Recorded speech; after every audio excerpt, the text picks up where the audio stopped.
Okay, there we go. Welcome to Hop Demos for April 15th. Today, we're going to hear from Robyn, and she is going to be demoing Sharenotes, a quick and collaborative notes. We're looking forward to this. And Hector, we'll hear from him next week, because this week he's been occupied with startup partner interviews. So Robyn, are you ready to share your screen and walk us through? Yep. Awesome. I will share. Take it away. Can you see my screen? Cool. Okay. Okay, so this is Sharenotes.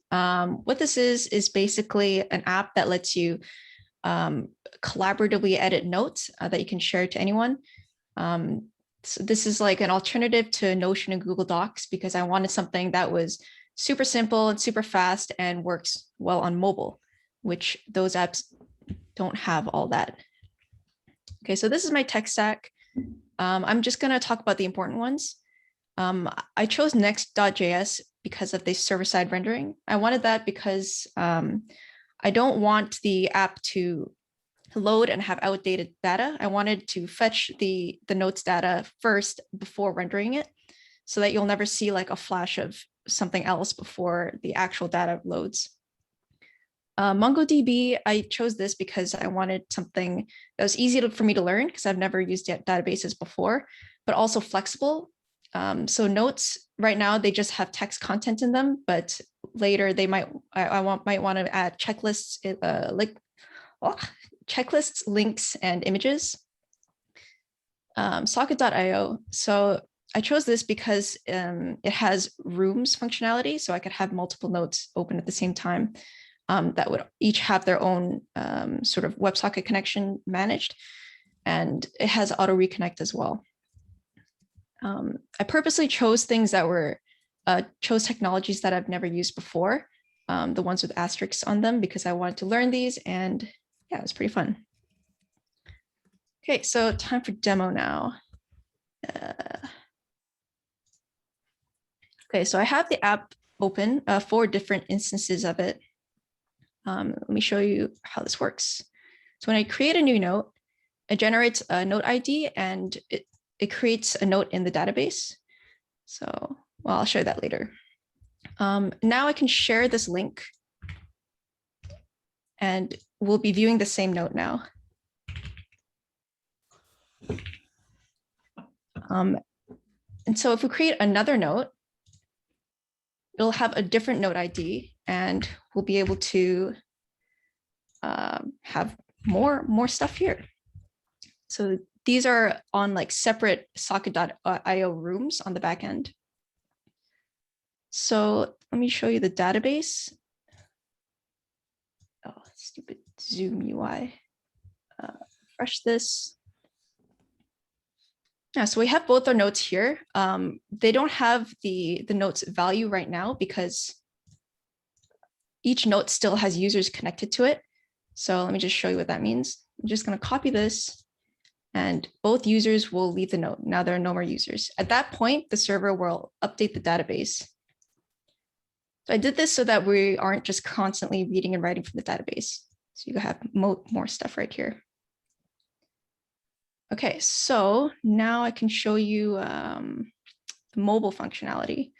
It's going to be a little bit rough for this demo because I have to like hold up my phone to the screen and it's just rough. Okay, so I'm going to open that link on Slack. This is the note with the more stuff. I should have had Slack open already. Okay, so I'm going to open it here. Okay, so hey Robyn, stop sharing your screen and then we'll see this as the main screen. Oh, okay. Well, okay, let's see. Stop share. All right, so I just opened the note here and it has the saved note. Oh, spotlighted. Okay, interesting. Yeah, I guess like, sorry, I forgot to show you. So the progressive web app side of this, you can't really see, but at the bottom, okay, you actually can't see it. It says, okay, add Sharenotes to home screen. So you can just click that and it will sort of install this as an app. on your phone. So let me just show you. It's adding it. Come on. Okay, so it's added Sharenotes to my phone. And when I open it, it unfortunately goes to the home screen again. I can't see my previous notes. So that's like a feature that I want to add later. But it's cool that you can actually put it on your phone and it sort of acts like a normal app. This is because of Next.js's, it has like a PWA, like progressive web app package that makes it really easy and sets up all the service workers for you. Okay, so I'm gonna open that app again. Sorry, that note again. Okay, so I have it open right here. I'm gonna show you a really important feature that's missing right now. Oh, I have to share my screen too. Again. Okay, so I'm gonna open that same note. More stuff. Can you guys see this? Okay, good. So right now they're connected, right? If I type stuff, blah, blah, blah, you can see that what I typed on mobile also shows up on the web version. But if I disconnect my mobile from Wi-Fi, okay, so I've disconnected it now. There are some changes that show up on mobile and some other changes, web stuff that show up on web. So now the versions are out of sync now. If I then reconnect to Wi-Fi, what will happen is the mobile changes will overwrite the web ones. This is because when the WebSocket reconnects, when it reconnects, what Socket.io does, I think, is resend all the messages that it couldn't before.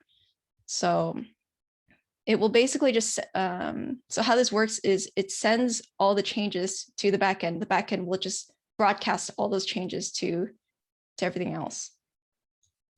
So because the mobile changes were added second, it overwrote everything.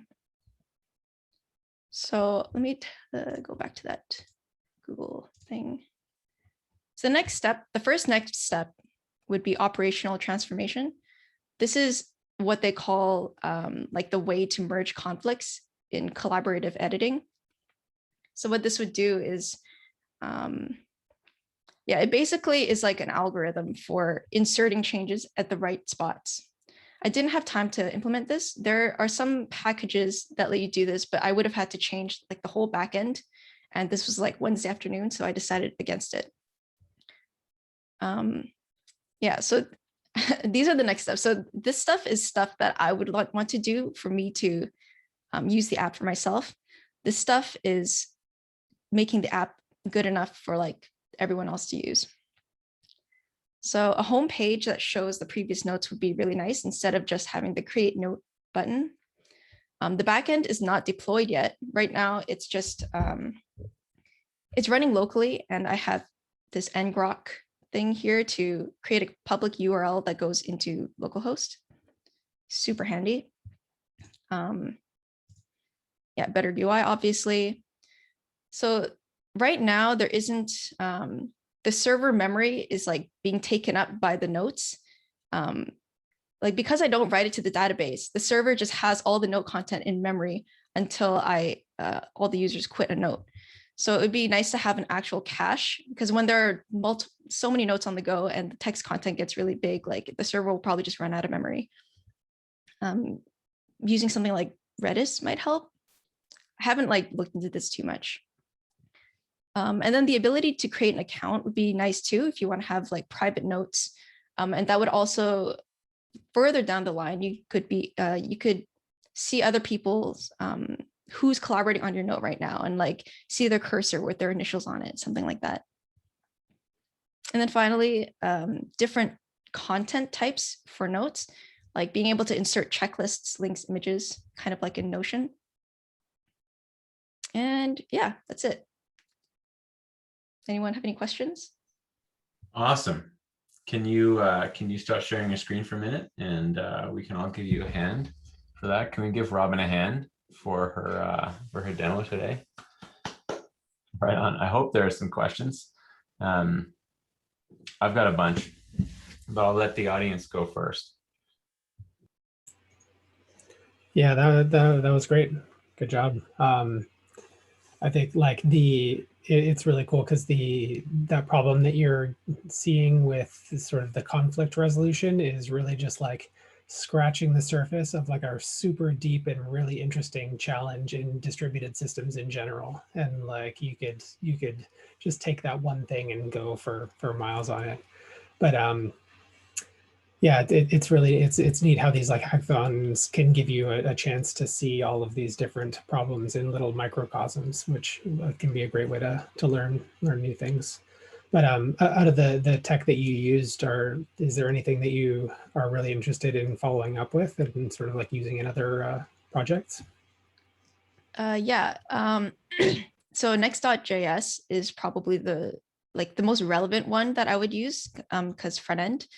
And it was like really useful. Like I used to only use create React app. I've never used Next before, but like the server side rendering part of it is cool and like way easier than I thought it would be.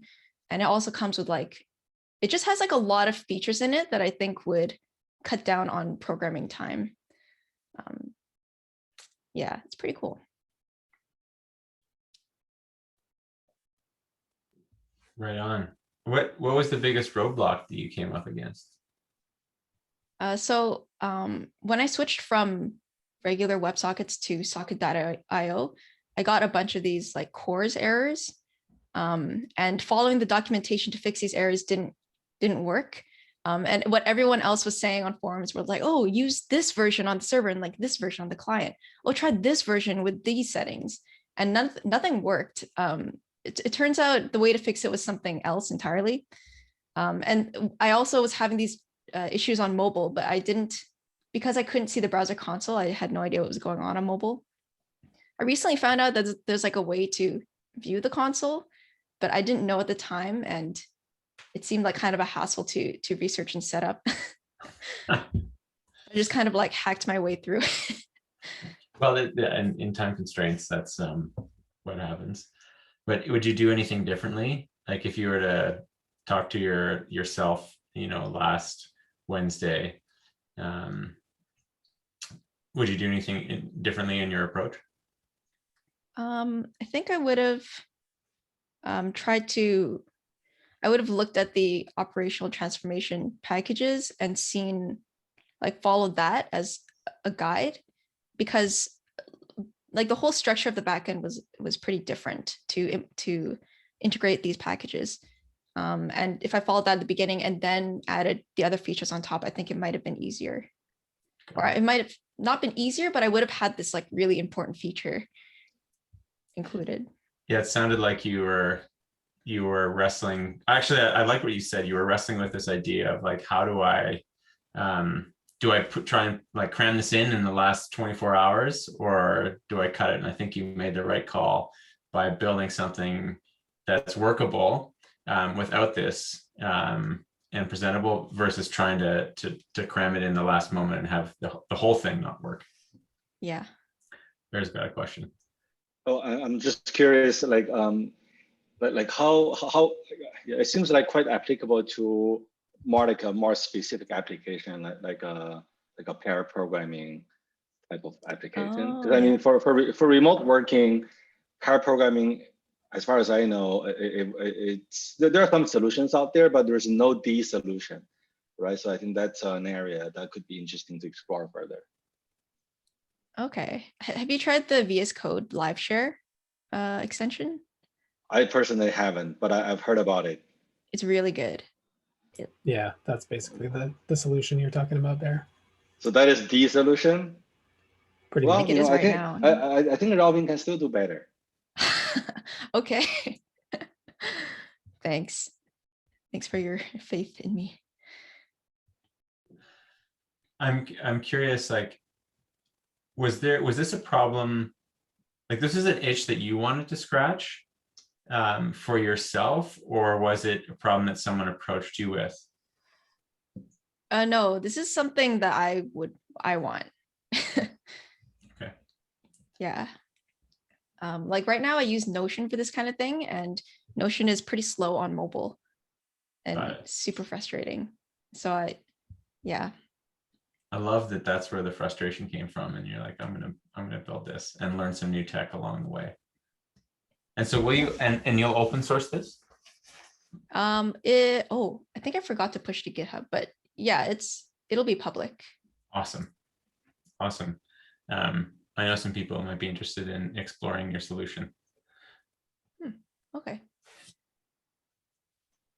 Right on. David, Adrian, Hector, Kong, or Chris, or Elaine, any questions you want to ask Robyn about our demo? I have a question. I can present what I did for the coding challenge, if that's okay. Sure, if you'd like to do that. And then next week for the demo? Yeah. Sounds great. Okay. Because I recorded a video for the On Deck startup partner, so I can show the video of what I did. Okay. It's a short one. Before you start, I want to know if Kong or Adrian or David or Chris have any questions for Robyn. You guys all good? Okay. Right on, Robyn. Thanks so much for demoing that today, and thanks for your work. Interested to see the GitHub link and looking forward to your blog post on that. Let's give her a hand again. All right. All right, Hector, take it away. All right, let me share the VLC player. Can you see my face? Kind of weird. Yeah. Yeah, it's pixelated, but we can see it. Oh, it's pixelated? Well, there we go. That's better. Okay. Present a small coding challenge that I did for a company called On Deck. The basic idea of this project is to create a newsfeed application for different types of users and projects and announcements, right? So this was the shell that it was presented to me when I downloaded and cloned the application. And this is pretty simple. You can see projects and you can see users, right? So the final implementation of this looked like this. There were certain interesting parts about this. One is that everything is consumed by GraphQL.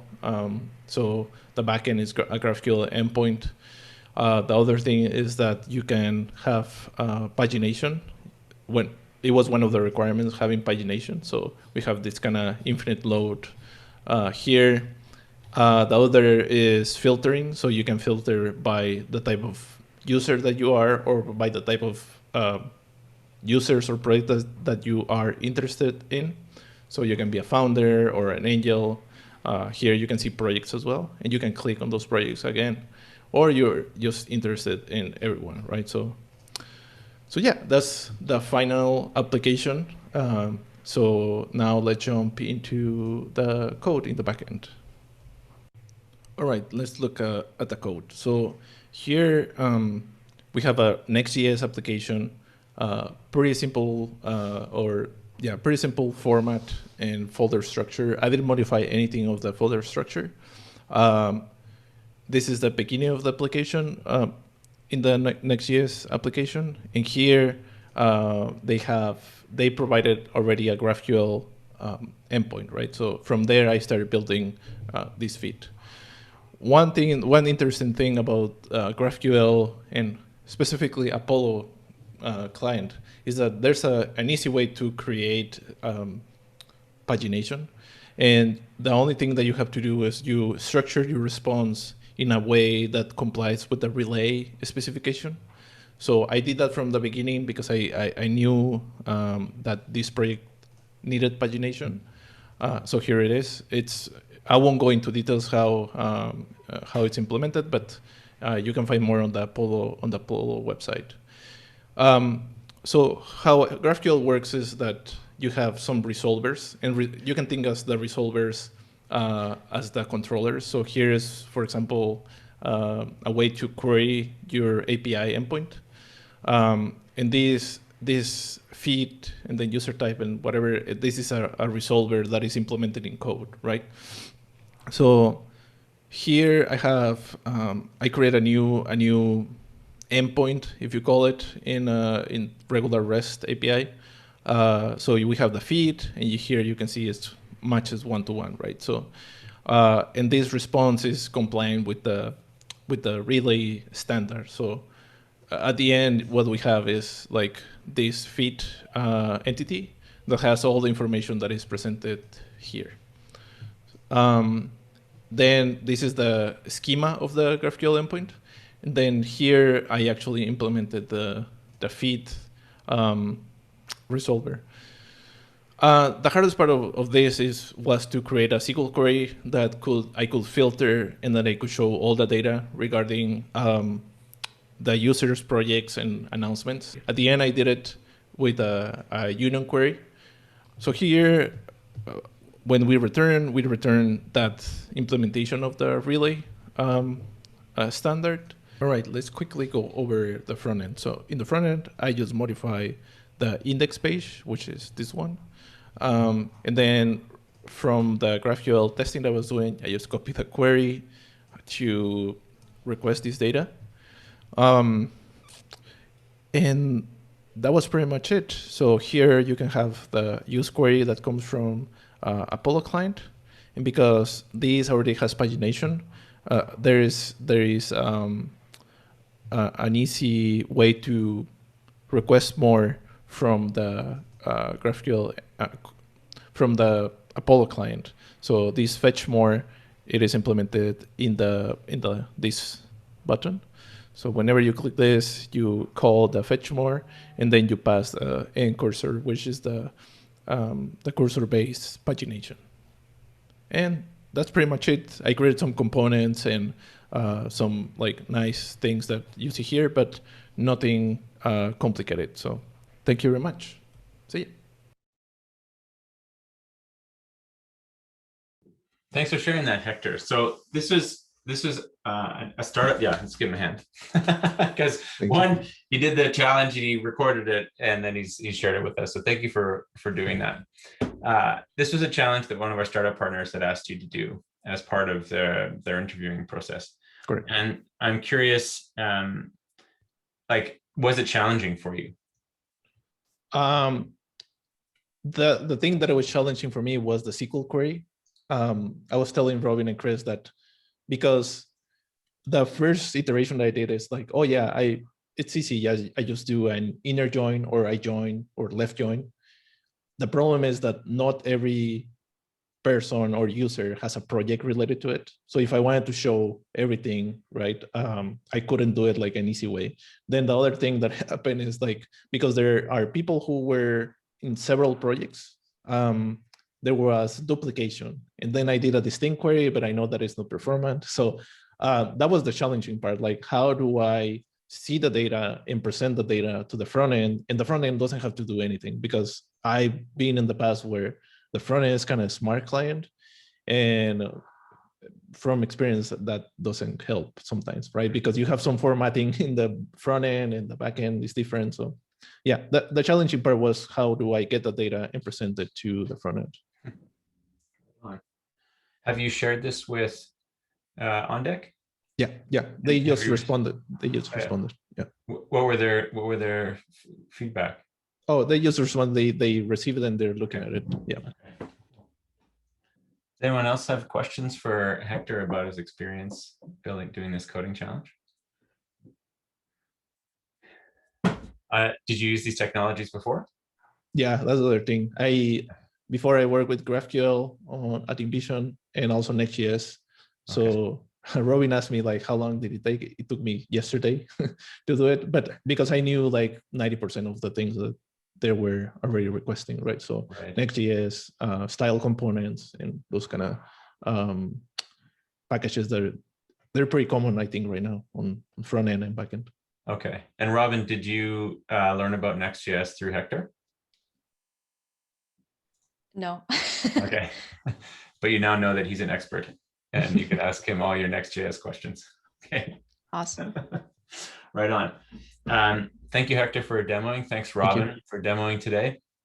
We're looking forward to your full hop demo next week, Hector. And I hope that OnDeck is impressed by the work you've done. Everyone in the audience, thanks for joining us today. And let's give both of them a hand again for putting this together. And they'll be open sourcing their solutions as well as writing their blog posts. Looking forward to it. Everyone have a great Thursday afternoon. Okay, bye. Thanks, everyone.